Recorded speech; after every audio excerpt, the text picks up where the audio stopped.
মেহেরপুর সদর উপজেলা পরিষদ প্রাঙ্গণে সুইমিং পুল ও সাঁতার প্রশিক্ষণ কার্যক্রমের উদ্বোধন করা হয়েছে। বুধবার দুপুরে উপজেলা পরিষদের আয়োজনে এর উদ্বোধন করেন জেলা প্রশাসক ডক্টর মোহাম্মদ আব্দুল সালাম। উদ্বোধনী অনুষ্ঠানে জেলা প্রশাসক ডক্টর মোহাম্মদ আব্দুল সালাম বলেন, এই সুইমিং পুলের মাধ্যমে শিক্ষার্থী সহ স্থানীয় জনগণ সাঁতারের প্রশিক্ষণ গ্রহণের সুযোগ পাবে, যা ভবিষ্যতে ডুবে যাওয়ার মতো দুর্ঘটনা রোধে গুরুত্বপূর্ণ ভূমিকা রাখবে।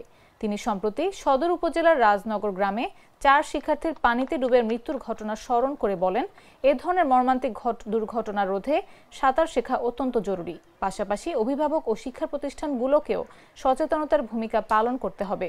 অনুষ্ঠানে বিভিন্ন সরকারি দপ্তরের কর্মকর্তা, শিক্ষক, শিক্ষার্থীরা উপস্থিত ছিলেন।